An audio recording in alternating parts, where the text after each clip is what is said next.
আসসালামু আলাইকুম প্রিয় দর্শক, সবাই কেমন আছেন? অনেক দিন পর চলে আসলাম আরও একটি গুরুত্বপূর্ণ আবহাওয়ার খবর নিয়ে। আগামীকাল ৩ এপ্রিল ২০২৫ রোজ বৃহস্পতিবার।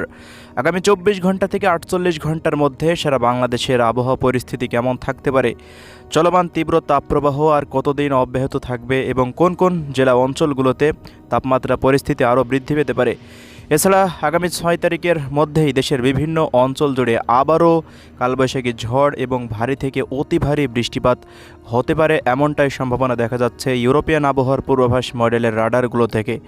এছাড়াও বাংলাদেশ আবহাওয়া অধিদপ্তর থেকে ৬ তারিখের পর থেকে ১০ তারিখের মধ্যে ব্যাপক ঝড় বৃষ্টির সতর্কতা জারি করা হয়েছে। তো কোন কোন অঞ্চলগুলোতে সেই ঝড় বৃষ্টি হতে পারে এ বিষয়ে সবশেষ ইউরোপিয়ান আবহাওয়ার পূর্বাভাস মডেল রাডার থেকে কি আপডেট পাচ্ছি জানিয়ে দেব। সম্পূর্ণ বিস্তারিত ভিডিওটি শেষ পর্যন্ত দেখতে থাকুন। কে কোন জেলা থেকে দেখছেন কমেন্ট বক্সে জানিয়ে দিন। প্রতিনিয়ত আবহাওয়ার খবর পেতে আমাদের ইউটিউব চ্যানেলটিকে সাবস্ক্রাইব করে রাখতে ভুলবেন না। তো আমরা শুরুতে এই মুহূর্তে স্যাটেলাইট রাডারে চলে আসলাম, দেখে নেব দেশের মেঘের কি পরিস্থিতি রয়েছে। তো রাজধানী ঢাকা বিভাগের বেশিরভাগ জেলার আকাশ পুরোপুরি আমরা দেখতে পাচ্ছি পরিষ্কার রয়েছে। এছাড়া নগরপুরের আশেপাশ এবং শিবালয়, বালিয়াকান্দি, ফরিদপুরের দু এক অঞ্চলে আকাশ কিছুটা মেঘলা এবং এদিকে পাবনা, ভাঙ্গুড়ার আশেপাশে এবং এদিকে বগুড়া, এরপর আক্কেলপুর, শিবগঞ্জের আশেপাশে আকাশ কিছুটা মেঘলা থেকে মেঘাচ্ছন্ন রয়েছে। এছাড়া এই মুহূর্তে দেখতে পাচ্ছি ভারতের বর্ধমান, এরপর আরামবাগ থেকে শুরু করে চন্দননগর, কলকাতা, শান্তিপুর এই অঞ্চলে আকাশ কিছুটা মেঘলা। এর কিছুটা মেঘ দেশের পশ্চিমাঞ্চল হয়ে দেখতে পাচ্ছি সাতক্ষীরা, মাগুরা, যশোরের আশেপাশে এবং মেহেরপুরের আলমডাঙ্গা এবং এদিকে দেখুন দামোহদের আশেপাশে কিছুটা মেঘলা রয়েছে আকাশ। রাতের মধ্যে দু এক অঞ্চলে বৃষ্টিপাতের সম্ভাবনা কিন্তু এই মুহূর্তে দেখা যাচ্ছে। বাকি বরিশাল, চট্টগ্রাম থেকে শুরু করে এদিকে সিলেট, ময়মনসিংহ প্রত্যেকটা জেলার আকাশ পুরোপুরি পরিষ্কার রয়েছে এমনটাই কিন্তু রাডারে দেখা যাচ্ছে। রংপুর বিভাগেরও প্রত্যেকটা জেলার আকাশ আমরা এই মুহূর্তে পুরোপুরি পরিষ্কার লক্ষ্য করছি, তবে পীরগঞ্জের আশেপাশ দিয়ে এবং এদিকে ঠাকুরগাঁওয়ের দু এক অঞ্চলে আকাশ কিছুটা মেঘলা থেকে মেঘাচ্ছন্ন হয়ে রয়েছে। তো ভারতের দিক দিয়ে ব্যাপক বৃষ্টিপাত কিন্তু এই মুহূর্তে আমরা হতে দেখতে পাচ্ছি রাডারে। তো এই হলো এই মুহূর্তের পরিস্থিতি। আমরা যদি সমুদ্র অঞ্চলে চলে আসি তো দেখুন সমুদ্র অঞ্চলে আন্দামান সাগরের নিকট এবং এদিকে পশ্চিম বঙ্গোপসাগরে ব্যাপক মেঘের আনাগোনা ঘটছে। ওই অঞ্চলে কিছুটা বৃষ্টিপাতের সম্ভাবনা, তবে আগামী কয়েকদিনের মধ্যে তেমন নিম্নচাপের কোনো সম্ভাবনা দেখা যাচ্ছে না। তো আমরা এই মুহূর্তে দেশের মধ্যে চলে আসলাম। তো প্রিয় দর্শক, আগামীকাল সকালের পর থেকে মহেশখালী এবং এদিকে টেকনাফ এই অঞ্চলগুলোতে আকাশ পুরোপুরি মেঘলা থাকবে, মূলত কক্সবাজার জেলাতে। এছাড়া এদিকে ফটিকছড়ি এবং নোয়াখালী, ফেনী, ছাগলনাইয়া, দাগনভূঞা এবং রাজধানী ঢাকা বিভাগের ফরিদপুরের আশেপাশ দিয়ে নগরপুর, টাঙ্গাইল, বাংশাইল, ধামরাই, বাংশাইলের আশেপাশ দিয়ে ব্যাপকভাবে আকাশ মেঘলা থেকে মেঘাচ্ছন্ন থাকতে পারে। এছাড়া এদিকে সাতক্ষীরা, শ্যামনগর, খুলনা, অভয়নগরের আশেপাশ দিয়ে আকাশ কিছুটা মেঘলা থেকে মেঘাচ্ছন্ন থাকার সম্ভাবনা। রাজশাহী বিভাগ এবং রংপুর বিভাগ দিয়েও কিছুটা অস্থায়ী আংশিক মেঘলা আকাশ থাকতে পারে। পাশাপাশি আমরা যদি এদিকে সিলেট বিভাগের দিকে চলে আসি তো আকাশ পুরোপুরি পরিষ্কার থাকার সম্ভাবনা রয়েছে সকালের মধ্যে। তো আমরা প্রিয় দর্শক আরও পরবর্তী সময়ের দিকে চলে যাব। তো দেখতে পাচ্ছি সারাদিন তীব্র তাপপ্রবাহ থাকবে দেশের প্রত্যেকটা অঞ্চলেই। আকাশ তেমন কোনো মেঘলা থাকার কিন্তু কোনো সম্ভাবনা দেখা যাচ্ছে না। দু এক অঞ্চলে কিছুটা 30% মতো আকাশ মেঘলা থেকে মেঘাচ্ছন্ন থাকতে পারে। তো এই হলো আগামীকালের আবহাওয়া পরিস্থিতি। আমরা যদি শুক্রবারের দিকে আস্তে আস্তে চলে যাই কেমন পরিস্থিতি থাকবে। শুক্রবারেও দেখুন সারাদিনে আকাশ কিছুটা মেঘলা থাকতে পারে দু এক অঞ্চলে। রাজশাহীর দিকে প্রায় 50%-এর মতন আকাশ মেঘলা থেকে মেঘাচ্ছন্ন হয়ে থাকার সম্ভাবনা। তো এমনটাই পরিস্থিতি থাকবে 5 তারিখ পর্যন্ত। তবে 5 তারিখের পর থেকে কিন্তু আবহাওয়া আস্তে আস্তে পরিবর্তন হতে শুরু করবে। তো শনিবারের পর থেকে আবহাওয়া আস্তে আস্তে পরিবর্তন হবে, এটা আপনারা অবশ্যই লক্ষ্য করতে পারবেন। তো আমরা দেখতে পাচ্ছি খাগড়াছড়ি এবং দীঘিনালা, লংগদু, এরপর সাজেকের আশেপাশ দিয়ে ব্যাপক ঝড় বৃষ্টি হওয়ার সম্ভাবনা উঠে আসছে শনিবারের দিন।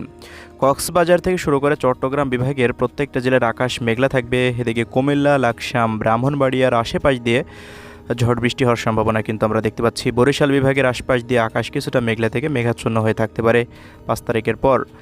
এরপর প্রিয় দর্শক দেখুন 5 তারিখে বিকাল 3টের পর মঠবাড়িয়ার আশেপাশ দিয়ে এবং এদিকে পাথরঘাটা, কলাপাড়া, মির্জাগঞ্জ, এদিকে কাউখালী, বরিশাল, বুরহানুদ্দিন, লালমোহন, চরফ্যাশন, হাতিয়া, ভোলা, এরপর মাদারীপুর, এদিকে রায়পুর, হাজীগঞ্জ, লাকসাম, কুমিল্লা, হোমনা এর আশেপাশ অঞ্চলের দিয়ে কিছুটা ঝড় বৃষ্টি হতে পারে এবং এদিকে আমারপুর, আরামবাগ, আমবাসা এবং এদিকে সিলেটের ফেনারবাকের এই অঞ্চলে কিছুটা ঝড় বৃষ্টির সম্ভাবনা রাডারে উঠে আসছে।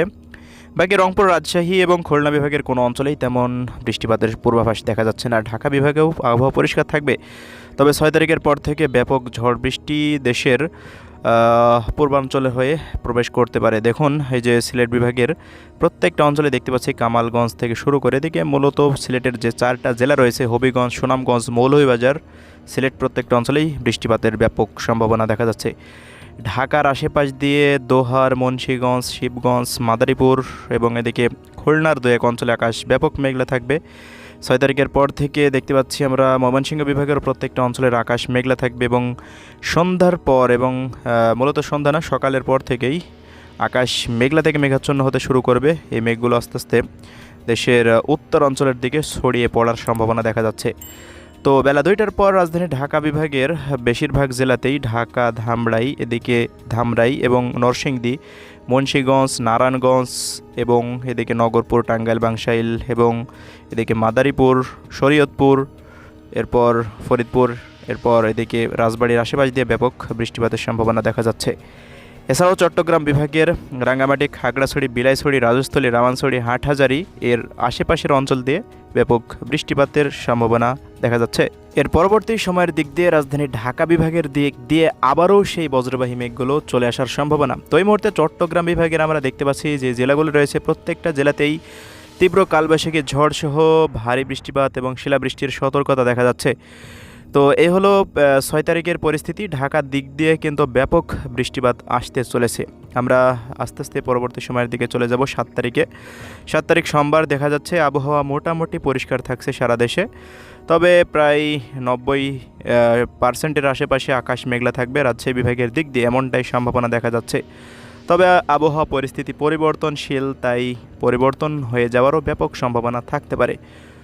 এর পরবর্তী সময়ে যদি আমরা চলে যাই তো দেখুন, মূলত 10 তারিখের পর থেকে রংপুর বিভাগের দিক দিয়ে এই কয়েকদিন তীব্র তাপপ্রবাহ চললেও 11 তারিখের পর কিছুটা বৃষ্টিপাত হতে পারে রংপুর বিভাগের প্রত্যেকটা অঞ্চলেই। সবশেষে আমরা দেখিয়ে দিব তাপমাত্রা পরিস্থিতি কেমন থাকবে। তো সরাসরি চলে আসলাম তাপমাত্রাবাহী মোডে। আগামীকাল রাজধানী ঢাকার আশেপাশ দিয়ে, ঢাকা মহানগরের আশেপাশ দিয়ে প্রত্যেকটা অঞ্চলে প্রায় 41 ডিগ্রি সেলসিয়াসের আশেপাশে উঠে যেতে পারে তীব্র তাপমাত্রা এবং রাজশাহীর 2-1 অঞ্চলে তাপমাত্রা, বিশেষ করে চাঁপাইনবাবগঞ্জ এবং রংপুর জেলাতে তাপমাত্রা প্রায় 40-এর ঘরে সই হয়ে যেতে পারে এবং এদিকে ময়মনসিংহ, সিলেটে তাপমাত্রা একটু স্বাভাবিক থাকবে। তবে চট্টগ্রাম বিভাগের আশেপাশ দিয়ে তাপমাত্রা প্রায় 35 থেকে 36 ডিগ্রি সেলসিয়াসের ঘরে থাকবে। বরিশাল, খুলনাতে তাপমাত্রা প্রায় 36 থেকে 37 ডিগ্রি সেলসিয়াসের আশেপাশে থাকার সম্ভাবনা দেখা যাচ্ছে। এর পরবর্তী সময়ের দিক দিয়ে কিন্তু তাপমাত্রা আস্তে আস্তে আরও কিছুটা বৃদ্ধি পাবে। মূলত আগামী 10 তারিখ পর্যন্ত তাপমাত্রা বৃদ্ধি পেতে পারে। 11 তারিখের পর থেকে আবহাওয়া পরিবর্তন শুরু হয়ে যাওয়ার সম্ভাবনা রয়েছে। তো এই মুহূর্তে আবারও আবহাওয়া পরিবর্তন হয়ে যাবে এবং তাপমাত্রা স্বাভাবিক মাত্রায় নেমে আসতে পারে। তো আজকের ভিডিও এতটুকুই। সবাই ভালো থাকবেন। ধন্যবাদ সবাইকে। আসসালামু আলাইকুম।